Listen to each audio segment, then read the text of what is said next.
London, 1839. The city was wrapped in fog so thick that even the gas lamps, glowing with golden defiance, seemed like faint stars drowning in a sea of gray. Horse-drawn carriages rattled over slick cobblestones, wheels splashing muddy water against worn boots and threadbare skirts. The scent of coal smoke lingered in the air, clinging to every stone wall, every damp cloak. London was a living machine of industry and ambition, but beneath its proud facades, hunger and desperation lurked in shadowed corners. It was in this mist and unrest that Alicia Hargreaves walked carefully, her worn shoes making soft splashes against the puddles. She was 18 with a delicate oval face that bore both innocence and endurance. Her hazel eyes, wide and watchful, carried a quiet strength born of years in poverty. Long brown hair, loosely tied with a faded ribbon, brushed her shoulders. Her cream dress had once belonged to her mother, now faded. With small tears at the hem covered by a woolen shawl, she clutched close to her neck. In her hands, she carried a wooden basket filled with bread and a few wilted vegetables, her meager contribution to a household where little was ever enough. Alicia's home lay in one of the city's narrow back alleys, where laundry lines sagged between crooked buildings, dripping water into the gutters. Inside that dim, cracked house, her father sat most nights at a wooden desk, counting coins with a harsh gleam in his eyes. A man of restless ambition but little compassion. He measured his daughter's worth by the opportunities she might secure.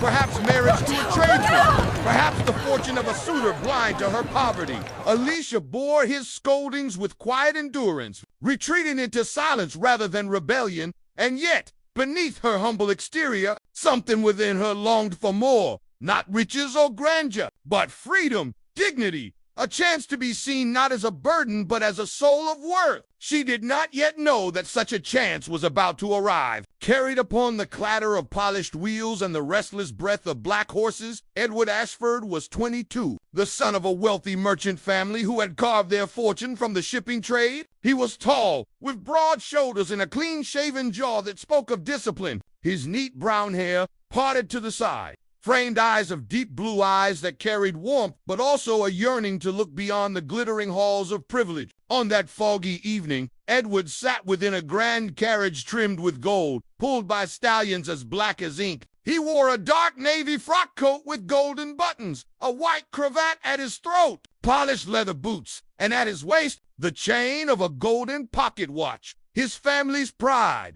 The city knew men like Edward as untouchable, heirs of wealth who dined in candlelit halls and courted daughters of similar fortune. Yet Edward, though he played his role well, often found himself gazing out of carriage windows at the people beyond the workers, the women carrying baskets, the children with hollow cheeks.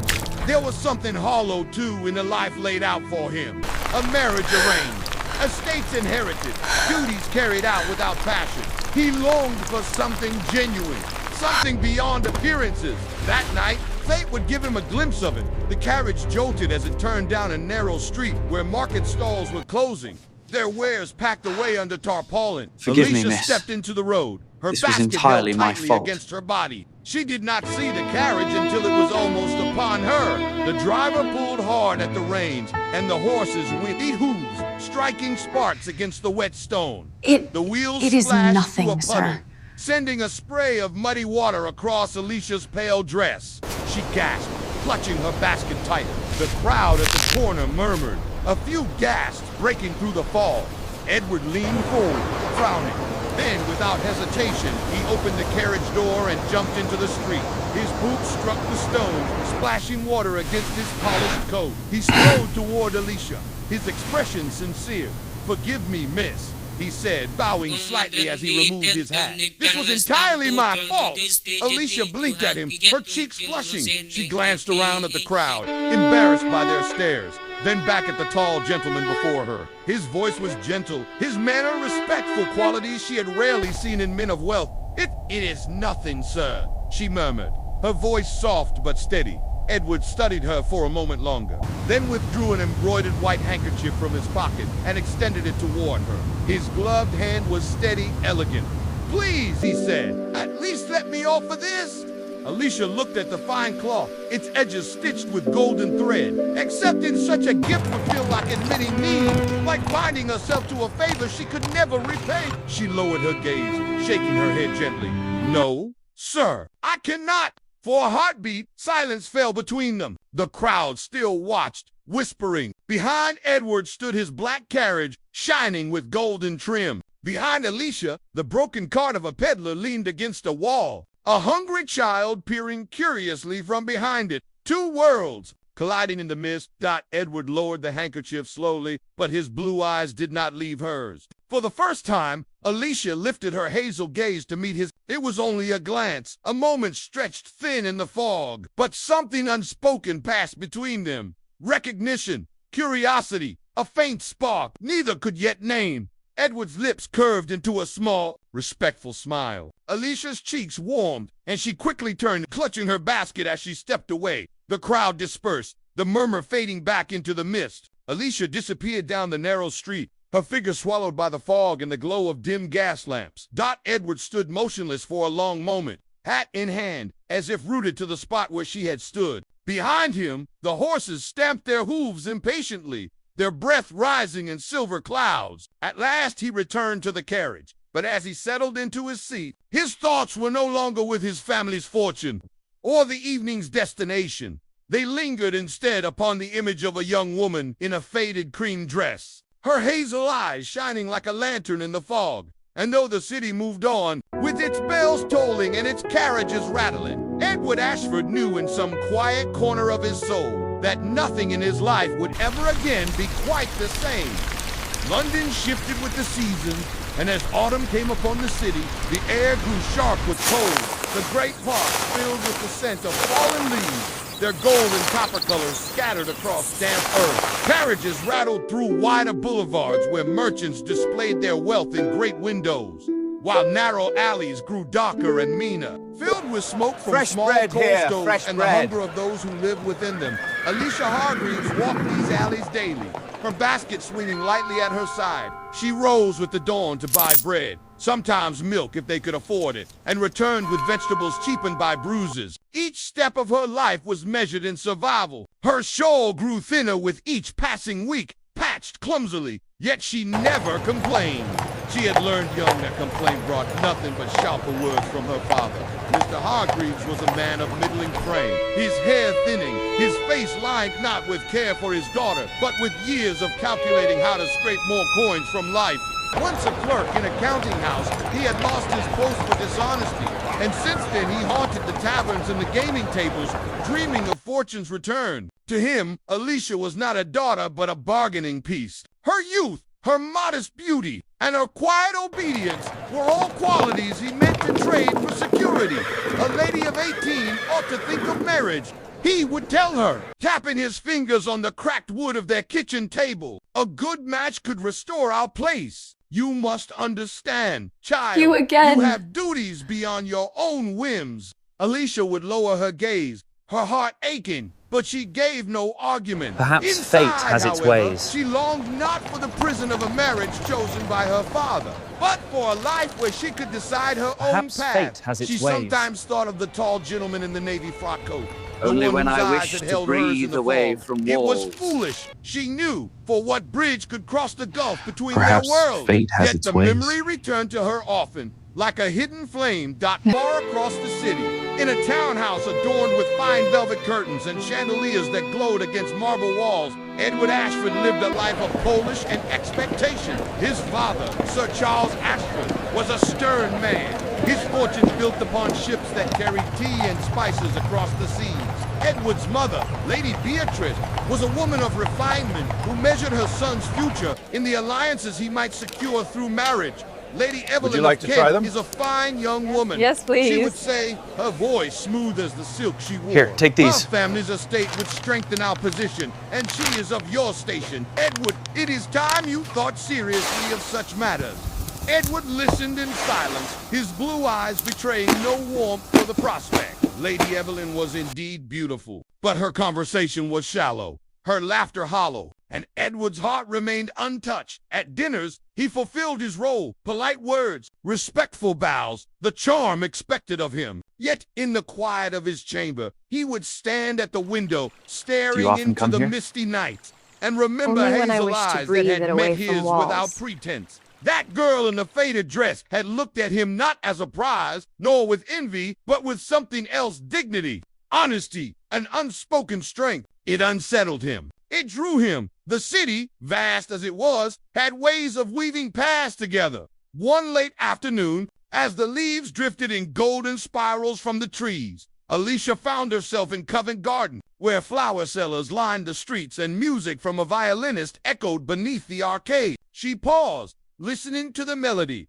the strains of melancholy that seemed to mirror her own life. She could not afford the flowers, but she admired them: roses, lilies, bright against the dull fog. A shadow passed across her path. She looked up, and her breath caught. Edward Ashford stood before her, his coat tailored, his gloves immaculate, yet his expression softened with recognition. "You," he said, his voice gentle with surprise. "I feared I would never see you again." Alicia's cheeks colored, and she gripped her basket more tightly. "Sir, it was but chance the first time, and now again. Chance." Edward smiled faintly. "Then chance has been most generous to me." She lowered her gaze, unsure how to reply. The marketplace bustled around them, carriages passing, sellers calling, children darting between legs. And yet, for a moment, the world seemed to narrow to only the two of them. Edward extended his hand, but not with the arrogance of one used to being obeyed.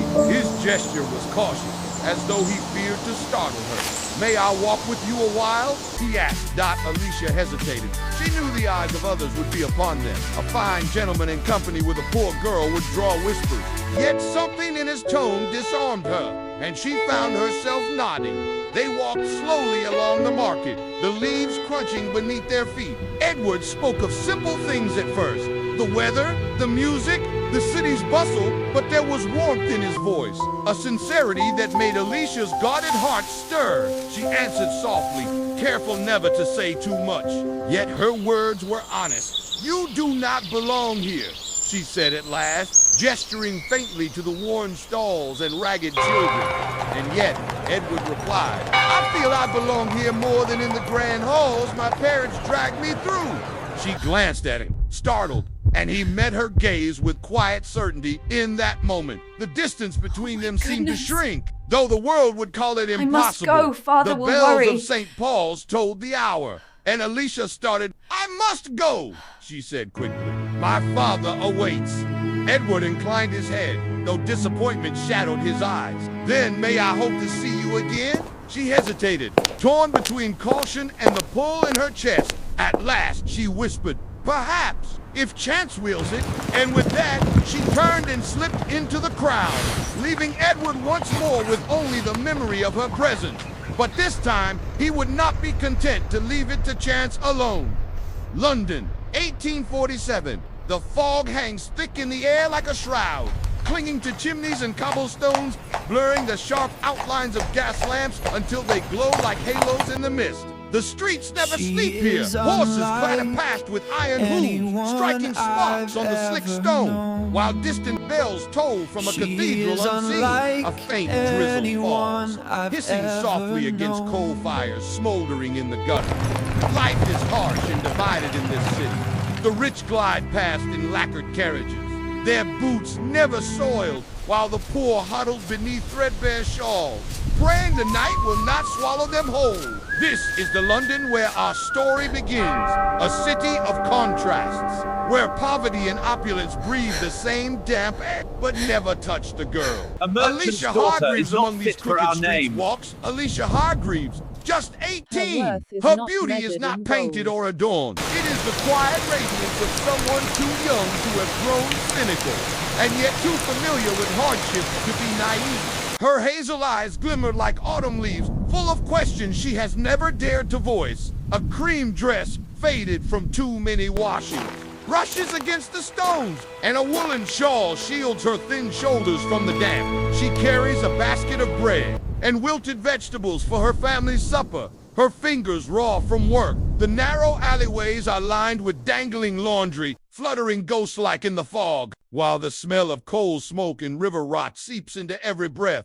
Her father waits at home, a stern man bent over ledgers, counting and recounting the few coins that keep the family alive. His scolding is constant. His love is hidden too deep for Alicia to ever truly see. She bears it silently, as she bears all things. The man Edward Ashford elsewhere in the city. The Ashford family holds court in their grand townhouse near Grosvenor Square. Edward Ashford, 22, is the heir, tall, broad-shouldered, with the air of someone born to be admired. His frock coat of navy wool gleams with golden buttons, his boots polished until they reflect the lamps. Yet beneath his noble appearance lies a restlessness he cannot quiet, where others of his class find satisfaction in balls, parlors, and endless talk of estates. Edward finds only emptiness. His warm blue eyes scan the city streets whenever he rides, searching, though he cannot say for what. His gold pocket watch ticks steadily in his hand, as though reminding him of the fate already planned. Wealth, status, marriage to some lady of equal breeding. But Edward has always wondered what lay beyond the velvet curtains of privilege. He watches the poor in silence, sensing lives more real, Such a more disappointment. raw than the carefully rehearsed manners of his peers. The collision of worlds one evening, fate decides A merchant's Alicia, daughter is her not basket fit for heavy, our name. crosses the street near a crowded marketplace. Rainwater has pooled between the cobblestones, Her worth is not reflecting the measured in golden gold. glow of lamps. At that moment, Edward's black carriage, drawn by restless stallions, rushes past. The horses snort, hooves striking sparks, wheels churning through the puddles. A spray of filthy water splashes across Alicia's pale dress. She freezes, clutching her basket, eyes wide with shock and humiliation. The crowd gasps. Poor girl dares Some laughing dream at of her nobles. misfortune. From the carriage, Edward leans forward, horrified. Without hesitation, he leaps down, boots splashing. His coat flares as he runs to her. "Forgive me, miss," he says, removing his hat and bowing slightly, his voice warm with sincerity. "This was entirely my fault." Alicia, cheeks flushed, shakes her head quickly. It is nothing, sir." She clutches her shawl tightly, trying to shield her soaked dress from the eyes around her. Edward studies her, the delicate strength in her voice, the dignity that poverty has not stolen. He offers his embroidered handkerchief, but she refuses with a quiet bow of her head. Around them, the world seems to fade. His carriage looms behind him, black and gleaming, while behind her stretch the crooked alleys of poverty, children with hollow eyes staring from the shadows. Two worlds, They cannot side break by what we side, feel. yet never meant to meet. But their they can eyes destroy do you. meet, hazel and blue. For one breathless moment, I trust silence we are in reigns. agreement on Fog this, merchant. swirls around Indeed, them like Mr. a veil. Hargreaves, indeed. Edward smiles faintly, as if recognizing something he had been searching for No, all his they life. can't. Alicia blushes, turning away. She whispers, "Good evening, sir," and walks quickly into the mist. Edward remains standing in the street, his hat in hand, his heart unexpectedly racing. The horses snort impatiently behind him, but he does not move. He watches until the fog swallows her completely. Foreshadowing, the camera pulls back. London stretches endlessly, gas lamps glowing in the gloom, church bells echoing like fate itself. Somewhere in that darkness, two souls, one born to wealth, the other to struggle, have brushed against each other for the first time. And though neither knows it yet, their lives will never be the same. Edward Ashford returned home that evening to the Ashford townhouse, but the world felt oddly colorless. The grand chandeliers glittered above long dining tables lined with silver platters. The air smelled of roasted pheasant and claret wine, but he could not Our taste Father, a single who bite. art in heaven, Conversations about hallowed parliament, be thy shipping name. venture, and fashionable soirees blurred like background noise. All he could see was the girl's hazel eyes, startled and dignified. The way her voice trembled but did not break. The way she refused his handkerchief as if to say, "I will not be pitied."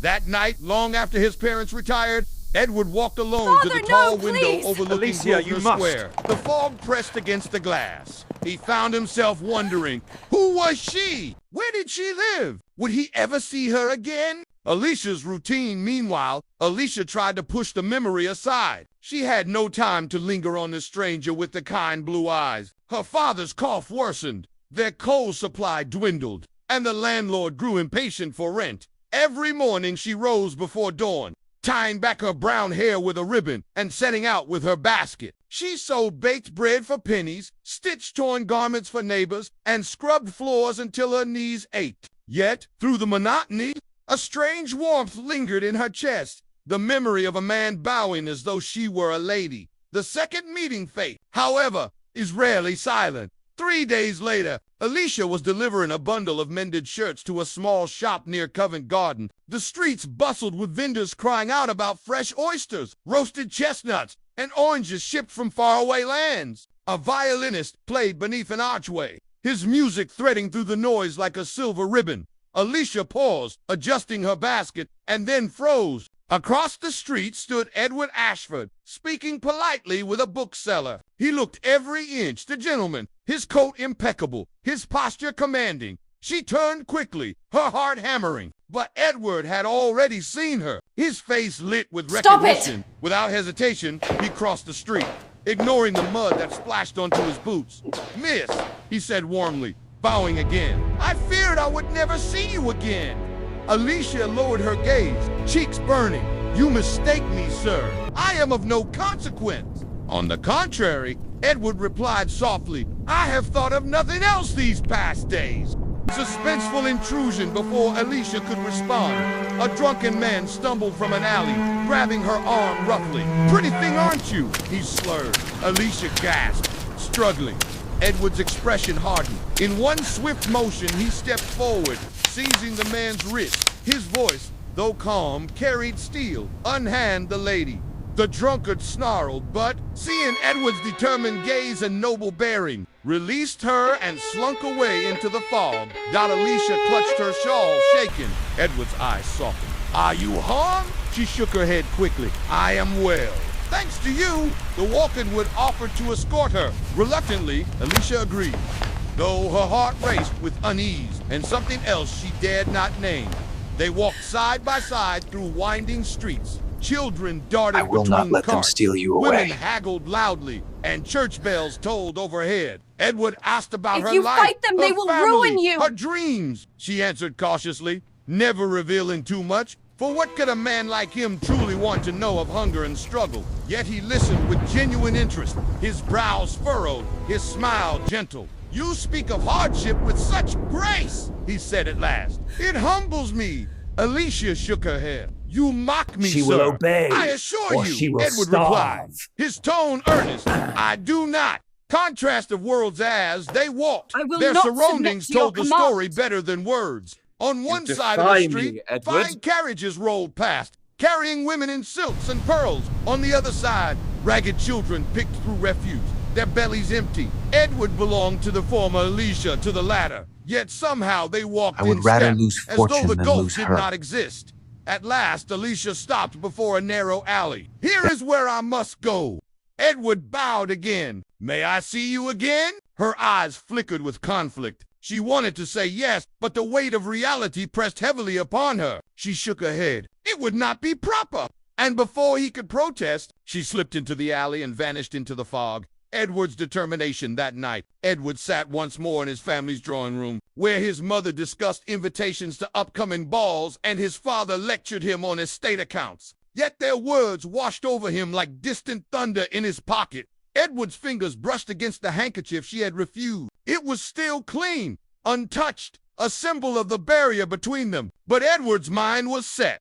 He would see her again. He would not let fate's brief kindness slip into memory. Foreshadowing darkness outside, London roared with life and danger. The factories belched smoke, thieves prowled alleys, and whispers spread of unrest. Workers striking, crime growing bolder, police overwhelmed. The city was a living beast, unpredictable and merciless. And somewhere within its labyrinth, two souls from different worlds had begun a fragile dance. A dance that, if discovered, could ruin them both. But destiny had no intention of letting them part.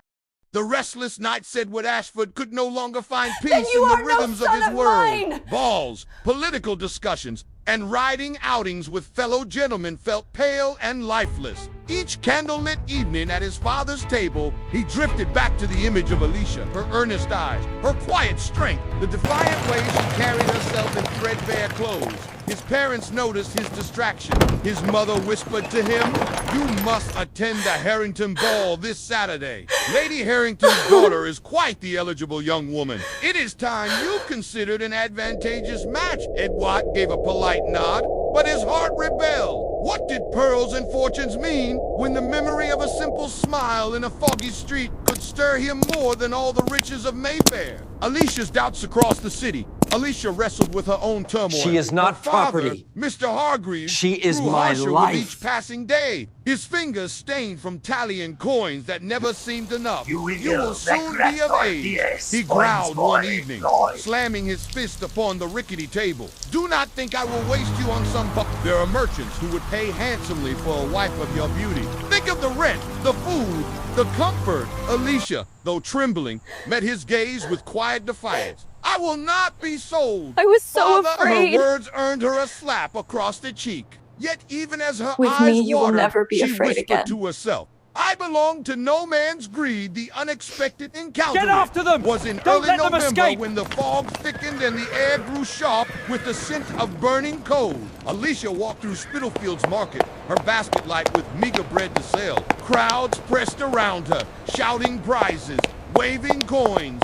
Then, through the din, a voice called softly, Miss Hargreaves. She turned startled. Edward stood before her, dressed more modestly than before, a dark overcoat without the golden trim. His cravat simple, his boots less polished. He had made himself less noticeable, yet his blue eyes still glowed with the same warmth. You know my name? Alicia murmured, surprised. Edward smiled faintly. I asked a bookseller who often sees you near Covent Garden. Forgive my boldness. She ought to have turned away, yet something in his tone disarmed her. Against her better judgment, she allowed him to walk with her through the crowded stalls. A market stroll as they walked. Edward listened intently to her small stories of neighbors, of children who chased after crumbs, of her struggles to mend clothes by candlelight. He asked no questions that mocked, no words that suggested pity. Instead, he shared little truths of his own, how he found endless balls tiresome, how he disliked the arrogance of his peers. You are the first person, he admitted, to make me feel as though I am not merely my father's heir. Alicia's chest tightened. She had not meant to let her guard slip, yet the honesty in his voice made her heart tremble. The secret letter that evening. Edward left behind a folded parchment among the loaves she carried, unnoticed until she returned home. By candlelight, she opened it. His handwriting was elegant, each stroke deliberate. Miss Hargreaves, though I know our worlds are far apart, I cannot silence my heart.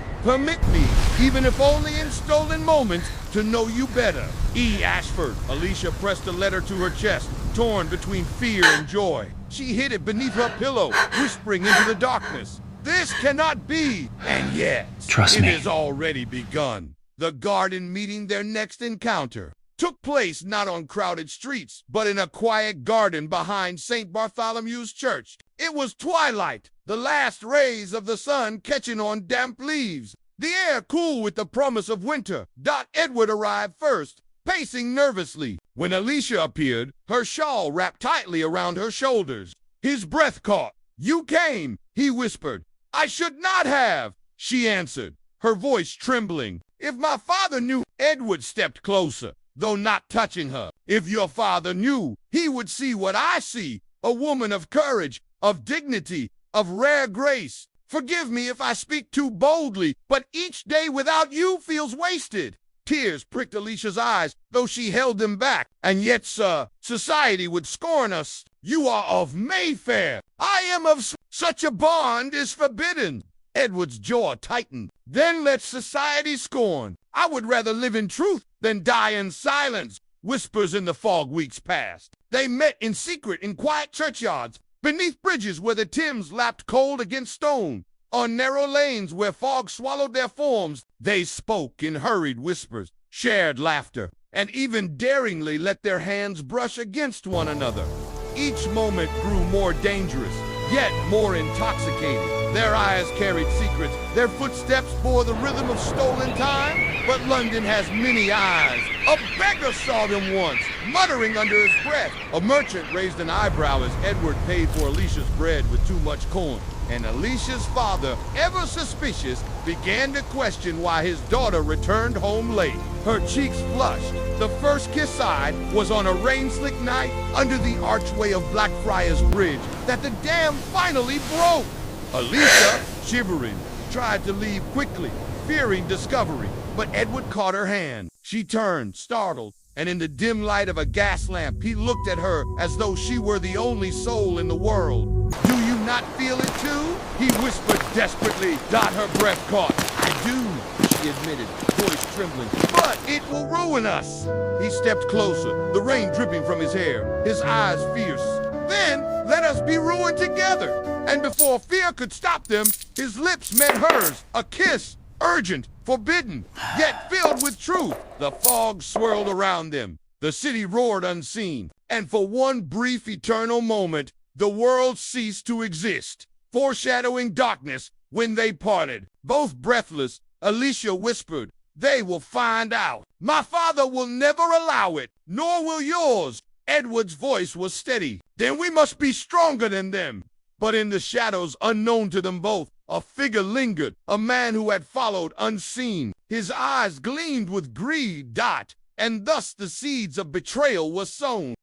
The whisper of scandal London's fog hides many secrets, but it also carries whispers like wildfire. By December, the city's narrow streets hummed with quiet gossip. The Ashford air seen too often in a well-dressed gentleman lingering in markets unfit for his station. Merchants muttered, beggars snickered, and soon the rumors reached ears that should never have heard them. Mr. Hargreaves, Alicia's father, that night in their cramped house, he cornered Alicia with eyes burning greedily. "Tell me," he hissed, "is it true? The young Ashford seeks you out, the son of one of London's richest families." Alicia froze. Her heart raced, but she could not lie. "We have spoken," she admitted softly. Hargreaves slammed his palm against the table. "Coins scattered! Then by God, girl, you shall not waste this chance. If the Ashfords want you, they will pay.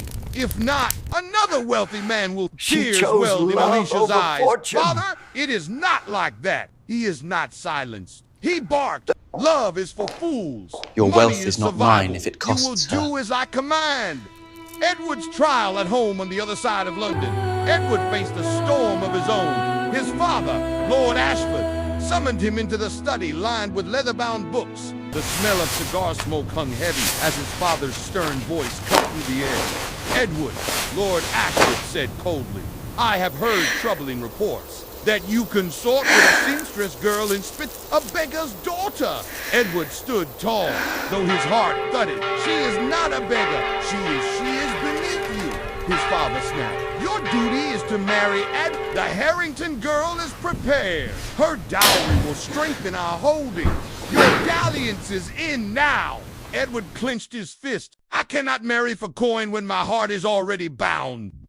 Lord Ashford's eyes narrowed. "Then you will have nothing. No inheritance. No estate. You will walk away from everything we have built." Edward's voice did not waver. "Then so be it." The first betrayal, but fate turned crueler still.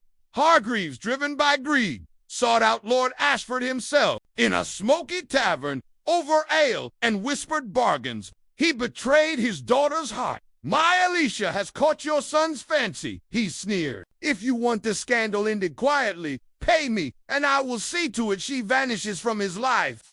Lord Ashford's jaw tightened. He despised dealing with such men, but scandal could ruin the Ashford name. Coins exchanged hands. A plan was set. The confrontation 2 nights later, Alicia arrived at the garden, where she and Edward often met. But instead of her beloved, she found her father waiting in the shadows, his face twisted with anger and triumph. "You foolish girl," Hargreaves spat. "Do you think love feeds mouths? Do you think romance keeps a roof overhead? You will do as I say. I have promised you to another, a merchant who pays well. The Ashford boy is forbidden." Alicia's heart shattered. "How could you? Father, you sell me like property." Hargreaves grabbed her arm roughly. "Better property than starving on the streets." Alicia struggled, her voice breaking. I would rather starve in freedom than feast in chains. But her father's grip only tightened. Edward's desperation. Meanwhile, Edward, unaware of the betrayal, was being watched. Servants whispered his movements to Lord Ashford. When Edward attempted to leave the house, he was locked in by guards his father had paid to restrain him. For 3 days he fought, shouting, demanding release. His mother wept at the door, pleading, Edward, do not throw your life away for a girl who will ruin you. But Edward's soul burned. Without her, he declared, I have no life.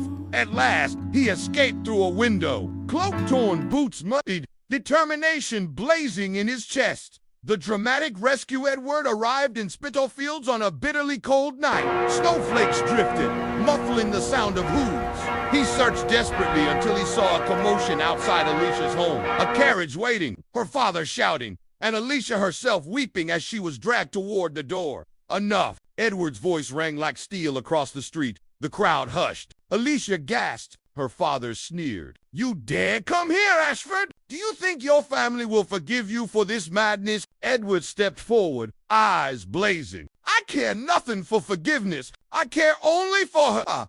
Alicia's heart leaped, though fear still clung to her. Edward Hargreaves snarled, She is mine to sell. Edward's voice thundered. She is no man's to sell. She is her own. Violence in the street, Hargreaves lunged, shoving Alicia aside, his fist swinging at Edward. The two men grappled in the snow, the crowd shouting, gas lamps flickering wildly.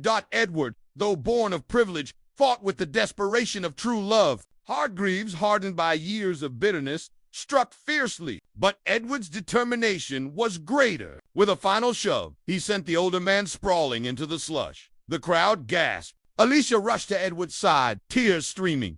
Hargreaves, groaning, spat into the snow. Go then, he growled. See if love fills your bellies when the world turns against you. The runaway lovers, hand in hand, Edward and Alicia fled into the night. They crossed bridges slick with ice, hurried down alleys where fog swallowed their forms, until at last they reached the quiet banks of the Thames. Breathless, Edward cupped her face gently. Alicia, I have nothing left. My father has cast me out, but if you will have me, I am yours. Alicia sobbed softly, resting her forehead against his. I ask for nothing but you. Let riches go. Let the world sneer. You are my home. They kissed again, this time not in stolen secrecy, but in fierce defiance, foreshadowing the final trial. But the world does not easily forgive defiance. Even as they embraced, shadows lurked. The merchant spurned, Lord Ashford humiliated, and Hargreaves left with nothing but hatred. All had reasons to see the young lovers suffer. Their struggle was far from over. What awaited them was exile, hardship, and perhaps betrayal deeper still. Yet in that moment, beneath the falling snow, Edward and Alicia's hearts beat as one, and no fog, no wealth, no cruelty of man could separate them. Not now, not ever.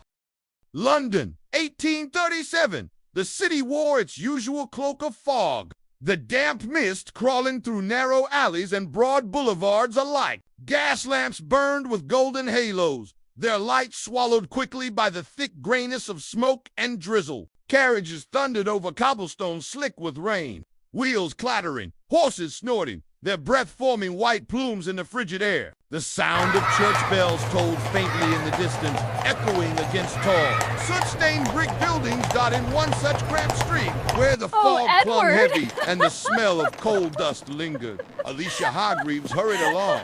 She was 18, her figure slender but sturdy from a life of work rather than leisure. Her pale face carried the delicacy of youth, but also a quiet resilience etched into her wide hazel eyes. Her brown hair, long and slightly wavy, was tied loosely with a faded ribbon. The cream dress she wore, though once beautiful, had dulled with age, its hem torn from years of careful mending. A thin woolen shawl wrapped her shoulders against the chill, and scuffed leather shoes tapped lightly on the uneven stones. In her hands she carried a wooden basket filled with bread and vegetables, bought with the few coins her father begrudged her. She walked with careful dignity, as though her appearance could conceal the poverty that pressed at her from all sides. Her father, Harold Hargreaves, was a man of narrow vision and hungry ambition. Once a clerk, now reduced to struggling with debts. He had grown hardened and bitter, clinging to money as if it were his lifeline. At home, he spent his nights counting coins by candlelight, his harsh voice scolding Alicia for any unnecessary expense. Her mother had died years earlier, leaving Alicia to manage the small, crumbling household, while Harold pursued schemes to elevate himself back into respectability. That evening, Alicia moved swiftly, the drizzle dampening her shawl. She paused only to glance at a group of ragged children huddled under an awning, sharing a stale crust of bread. A flicker of pity crossed her face, though she herself had little more. She reached into a basket, slipped out a smaller loaf, and left it near them without a word, unseen by her. Another carriage entered the fog-heavy street, not one of the rattling, shabby vehicles that served the poor, but a glossy black coach with golden trim, drawn by two powerful black stallions. Its polished surface reflected the dim glow of gas lamps, and its wheels rolled with a kind of assured majesty. Inside sat Edward Ashford, a young man of 20-2. Edward was of noble birth, the heir to a wealthy family of merchants who had risen to the ranks of the gentry. Tall, broad-shouldered, and impeccably dressed in a navy frock coat with golden buttons, his white cravat perfectly folded, he carried the aura of someone who had never known hunger or want. His clean-shaven face bore strong features, a sharp jawline, kind blue eyes, and the easy confidence of privilege. At his side hung a gold pocket watch, its ticking a constant companion. Yet, despite the comfort surrounding him, Edward was not blind to the realities of the city. Unlike his father, who saw only commerce and power, Edward's gaze often lingered on the lives of those less fortunate, the weary workers trudging through rain, the beggars lining alleyways, the pale children peering through bakery windows with empty stomachs. Something in him longed for meaning beyond wealth. The carriage slowed as it turned a corner, and there, just ahead, walked Alicia. She was balancing her basket carefully, stepping off the curb to cross the street. The coachman cracked his whip to urge the horses forward, but the whetstones betrayed them. The wheels struck a puddle, sending a splash of muddy water directly across Alicia's dress. She froze, the basket nearly slipping from her grasp. Mud streaked across the cream fabric, soaking into its already worn fibers. Her cheeks flushed crimson, a mixture of embarrassment and quiet anger. Around her, the crowd gasped softly, some laughing at her misfortune. At once, Edward leaned forward, signaling the coach to halt. Without hesitation, he pushed open the door and stepped down, boots splashing in the mud. His coat flared dramatically behind him as he approached her, hat in hand. "Forgive me, miss," he said, his voice calm yet earnest. "This was entirely my fault." Alicia looked up, startled by both his sudden appearance and his appearance, tall, well-groomed, clearly of high standing. For a moment, she could only shake her head. "It is nothing, sir," she murmured, clutching her basket tightly to her chest. Edward noticed how her shawl clung wetly to her shoulders, how her hands trembled though she tried to steady them. Guilt pricked him. From his pocket, he drew a fine embroidered handkerchief, offering it with gloved hand. "Please," he said softly, "at least allow me to make amends." But Alicia's pride flared. To accept such a token from a stranger, a gentleman no less, felt improper. She lowered her eyes and shook her head. "I cannot, sir. I thank you, but no." Behind Edward, his glossy carriage stood gleaming, the horses restless. Behind Alicia stretched a poor street with broken carts, cracked shutters, and hungry children watching curiously. The contrast of their worlds could not have been more stark, and yet, for a fleeting moment, neither saw it. Their eyes met, hazel and blue, and in the fog-filled air time seemed to pause. There was a strange silence, broken only by the soft clop of hooves and the faint violin tune drifting from a nearby tavern. Edward found himself staring longer than courtesy allowed, his gaze drawn to the quiet dignity she carried even in her embarrassment. Alicia, feeling the weight of his eyes, quickly turned away, cheeks burning. "I must go," she whispered. She walked swiftly into the mist, her basket clutched close, the fog swallowing her figure. Edward remained where he stood, watching until she disappeared from sight. His coachman cleared his throat impatiently, but Edward ignored him. Something had stirred within him, a feeling unfamiliar, insistent. As the fog thickened and the gas lamps flickered, Edward knew this chance encounter was no accident. That two worlds had collided in the streets of London, and destiny, hidden in the mist, had only just begun to weave its threads. The following morning, London awoke beneath the same gray veil of fog. The streets bustled with the familiar clamor of merchants, hawkers, and rattling carriages. But in Alicia's world, the day began with hardship. Her house stood at the edge of a narrow alley, its bricks stained with decades of soot. Inside, the air was heavy with the smoke of a coal stove, which barely kept the chill from creeping through the cracks in the walls. Candlelight flickered over worn wooden furniture. At the head of the table sat Harold Hargreaves, her father. His shoulders stooped, his once black hair streaked with gray, but his eyes gleamed with a sharpness that unsettled anyone who looked too closely. A small pile of coins lay spread before him, and his hands moved greedily over them, counting and recounting.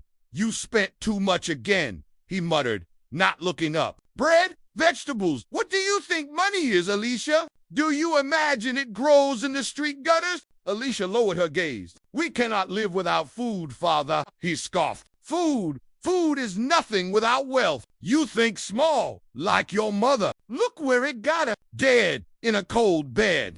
The words stung, but Alicia swallowed her reply. Her father's bitterness had grown unbearable since her mother's passing. Twisting into an obsession with wealth, she often wondered if any tenderness remained in him. Buried beneath layers of greed and failure, she set about tidying the room, her movements quiet and graceful, though inside she longed for something beyond this suffocating life.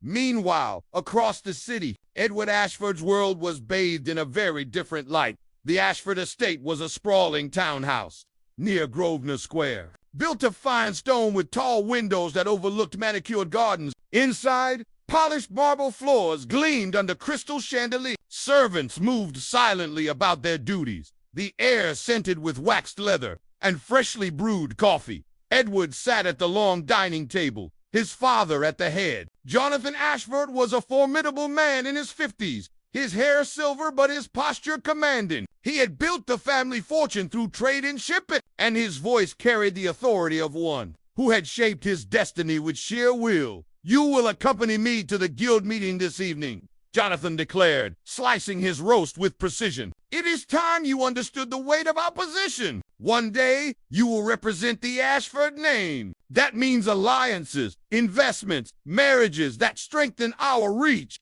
Edward nodded politely, though his mind wandered. His father's words about marriages that strengthen reach stirred unease. He knew Jonathan already had someone in mind, a union that would bind the Ashfords to another powerful family. But Edward's thoughts drifted elsewhere, to the girl in the fog. With her hazel eyes and cream dress marked by mud, that afternoon, Alicia ventured into the marketplace. The drizzle had subsided, and now the streets glistened under a pale sun. Stalls overflowed with goods, bolts of fabric, gleaming brass trinkets, baskets of apples, and barrels of fish. The air was filled with voices, merchants calling prices, children laughing, beggars pleading for coins. Alicia moved carefully through the throng, her basket in hand. She exchanged polite greetings with the butcher, who often allowed her a cut of meat for less, knowing her situation. She lingered by a fabric stall, running her fingers over a piece of faded blue cloth she could not afford. Her gaze was drawn suddenly to the street corner, where a group of well-dressed young men laughed boisterously, tossing coins in the air.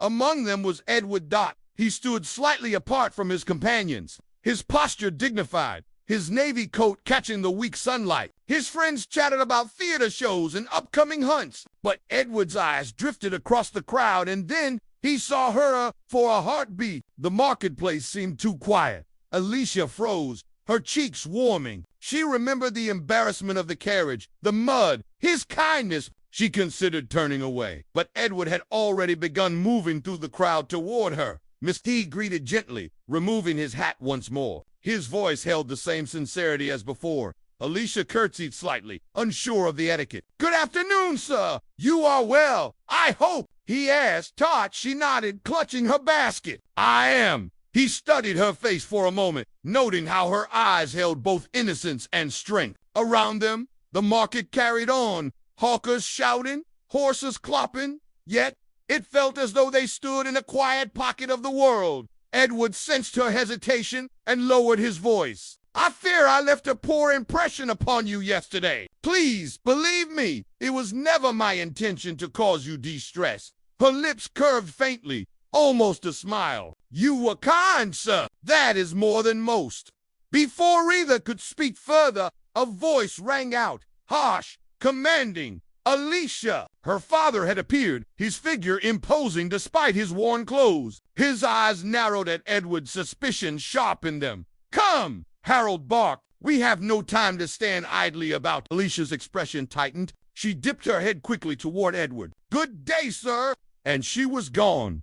Hurried along by her father's stern grip, Edward stood in place, the noise of the marketplace surging back around him. He watched her vanish into the crowd, his heart strangely unsettled.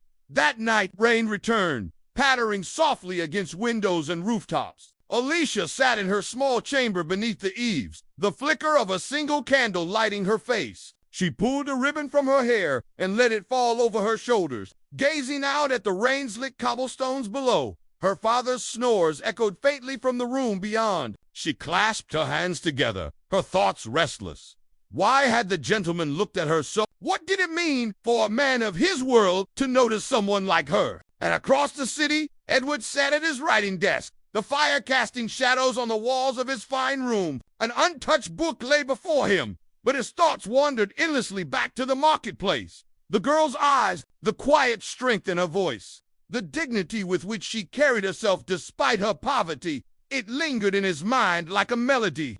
He could not forget. He leaned back in his chair, staring into the flames. Two souls, separated by wealth, by expectation, by an entire world of difference, and yet fate had already begun to entwine them. The fog of London had witnessed their first meeting. It had also witnessed their struggles, and now it would witness their victory after weeks of torment. Edward had finally defied his father's command to marry into wealth. He had spoken with a steady voice, declaring, I will not barter my heart for gold. I will marry Alicia, or I will marry no one at all. Jonathan Ashford had raged, had thundered like a storm, but Edward stood firm, and when his father saw that nothing could break his son's resolve, silence finally fell. Meanwhile, Alicia had endured her own trial. Harold Hargreaves, greedy and desperate, had tried to sell her hand to a wealthy but cruel merchant. For the first time, Alicia's voice rose with courage. I am not a coin to be traded, father. I am a woman, and I will marry for love. The declaration shocked even him. Something in her fiery eyes silenced his greed, at least for that moment. The wedding day winter had given way to spring, and London awoke to a brighter sky. The bells of St. Paul's rang joyfully, echoing across rooftops and chimneys. Crowds gathered near the old stone church, where garlands of white flowers hung from wrought iron gates. Alicia arrived in a simple white gown, not adorned with jewels or silks, but with purity that made her shine brighter than any wealth. Her long brown hair, loosely curled, framed her pale face. A delicate veil lay upon her head, and in her hands she held a small bouquet of lilies. Beside her, children she had once helped in the alleys now scattered petals before her steps. The city, once indifferent, now seemed to honor her quiet dignity. Inside, Edward waited, dressed in a dark tailored frock coat. His golden pocket watch gleamed faintly, but it was his eyes, blue, steady, alight with joy that carried all his wealth. As Alicia walked down the aisle, their gazes met. For a heartbeat, the crowded church vanished, and it was only them again, as if the foggy street where they first met had led them here all along. The priest's voice rose, solemn and powerful. Do you, Edward Ashford, take Alicia Hargreaves to be your lawfully wedded wife? I do, Edward replied, his voice unwavering. And do you, Alicia Hargreaves, take Edward Ashford to be your lawfully wedded husband? Alicia's lips trembled, her eyes shimmering. I do! The bells rang louder. The choir lifted its song, and London's fog seemed to lift for a moment, revealing the brightness of a new life. Epilogue outside the church, Edward helped Alicia into a gleaming carriage drawn by white horses. Crowds cheered, petals rained upon them, and the streets of London seemed transformed. Her hand rested in his, small and soft, but steady. He looked at her, his voice tender. No wealth, no power, no force in this world is greater than this. You and I, together. She smiled, the fog catching the glow of her face. Then let us begin our forever. And as the carriage rolled through cobbled streets, disappearing into the golden mist, their love born in poverty and privilege, tested by greed and expectation, found its eternal home. The story ended where all true love stories should, not in despair, not in division, but in the timeless vow of two souls who chose each other against all odds.